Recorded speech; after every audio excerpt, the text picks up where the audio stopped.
Okay, I think we're good. Hello, I will go ahead and get this started. It'll take a second to pop up. All right, hello, my name is Grace. I am in ED 360, I believe is the number for this class, and this is my jigsaw presentation on specific learning disabilities, which I'm actually really excited to talk about. I loved learning about it. So, starting off, what is it? Specific learning disabilities, or SLDs, as I will occasionally refer to them later in the presentation, are not necessarily limited to one thing and overly generalize a few different disabilities. They all have something in common or something linking them together, and I'll explain a little bit later why that is. So, specific learning disabilities can be explained as an umbrella, which I'll talk about more about that in the next slide. And it constitutes things from mental capabilities when it comes to understanding things such as language, reading, writing, and math. It can also have effects on your motor skills, both your major motor skills, such as running, walking, talking, and your fine motor skills, like your ability to write. This SLDs are oftentimes noticeable and unnoticeable. More so, they go on the unnoticeable side of things, and you'll see why that is later. Although some of them are much more noticeable. And around 38.6% of students with disabilities have a specific learning disability. So now this is what I was talking about when I said the umbrella. This is the umbrella of specific learning disabilities. And as you can see in that umbrella, there are 6 different learning disabilities. And some of them were a little tricky for me to pronounce, and I think I have them down now, but if I'm getting the pronunciation wrong, please feel free to let me know in the comments. First, we have dyslexia, which most of us know what dyslexia is, visual perceptual difficulties, dyspraxia, dyscalculia, dysgraphia, and nonverbal learning disabilities. And let's go to the next one. All right, so here are the different types of SLDs further explained. So, as we all know, most of us would know what dyslexia is. It is having difficulties recognizing and spelling words. This can also potentially lead to trouble with reading comprehension. One of my best friends is dyslexic. She is also not a native English speaking student, so you can kind of imagine how school must have been for her when she was learning how to read and spell. She oftentimes explained it to me as words would leap off the page and scramble themselves. And she said longer words and words with a lot of vowels right next to each other were particularly difficult for her. Next, we have our nonverbal learning disabilities.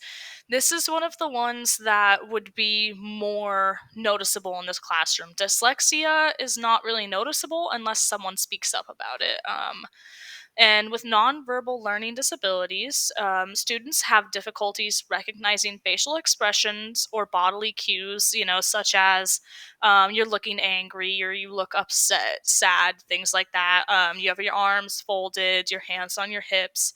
Although they do have good skills with reading and writing. Visual perceptual difficulties. Students with this SLD may have difficulties discerning between 2 or more topics or focusing on 2 or more different things. This could be such as in math, learning 2 different ways to solve a particular equation, or in English, learning 2 different ways to read a sentence, write a sentence, and such things like that.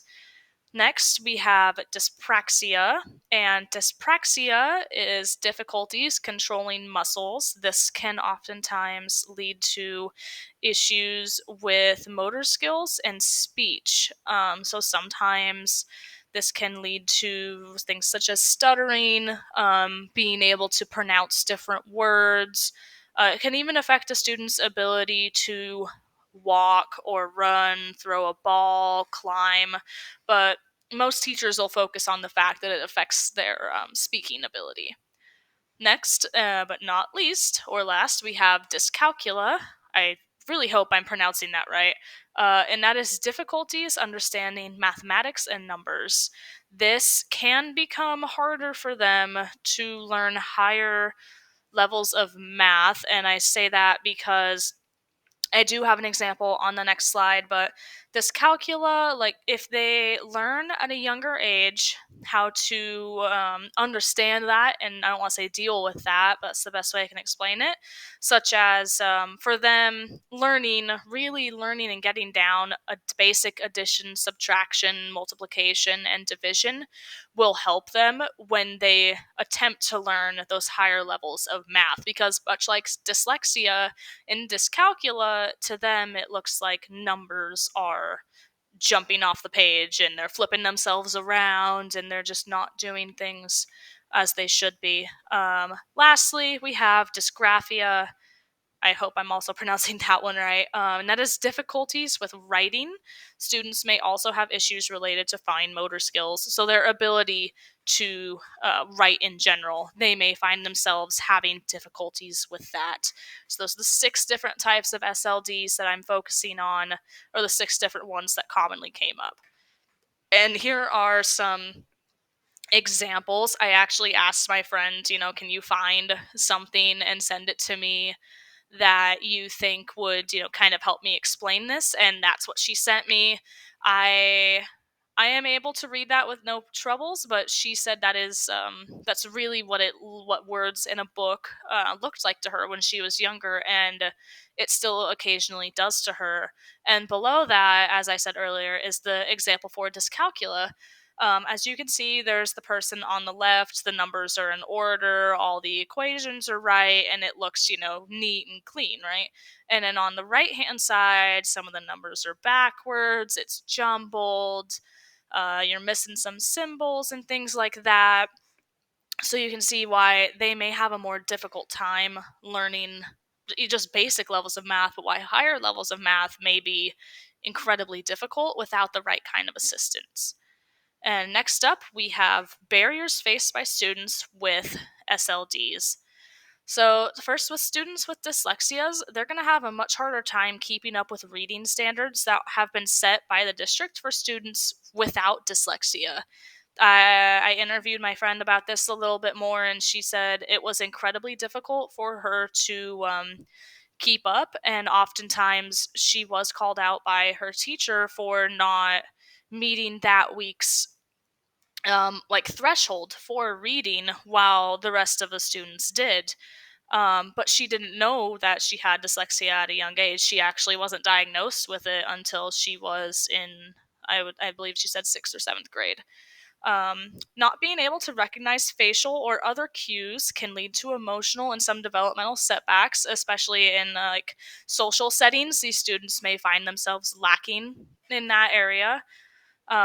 Being able to differentiate between topics can lead to incorrect generalizations and confusion. I found this to be very true in my own life, especially in math. I would generalize things from geometry and algebra, and I would get topics confused, and I really suffered on tests because I was using one equation on one thing, but it was actually meant for something else, and my teacher never helped me fully understand the difference between those two things. Difficulty with motor skills and enunciation may cause problems with speech and speech patterns. So, not being able to pronounce words correctly, developing a stutter, or just having trouble talking is something that can impact a student throughout their life and even impact their self confidence level, which can bring down their chances for academic success. Students that have a difficult time with mathematical standards set for students without disabilities may find themselves constantly struggling or feeling behind. We're once again seeing how dyscalculia and dyslexia are extremely similar, but one is aimed at reading and words and the other is aimed at math and mathematical equations. They are extremely similar there. And then we have difficulties with writing might lead students to not being able to fully express themselves. Art is a really great way for younger students to express themselves and kind of get to know themselves as a person. And not being able to write might lead to them feeling, I don't want to say cornered necessarily, but not being able to fully understand who they are. Um, all right, we have some accommodations, and I had to think about this and think, what would I want if I was a student with these disabilities. And I also asked my friend for some suggestions, and this is kind of what we ended up coming up with. Allowing students with an SLD to learn things at their own pace, which might be a little bit difficult because that may take a little bit longer, but it would be worth it to them if they were able to get the same sort of academic success that other students were. Working with other teachers to create a learning program tailored to that specific student. It'll help the student if they have a program that is there to meet their needs, and it'll help them to know that, the teachers actually do care and want them to succeed. And then we have involving the parents in what you are planning to do. This is incredibly important because it can help the parents to understand that you want the best for their child and you're willing to reach out to them and get them in the loop as well.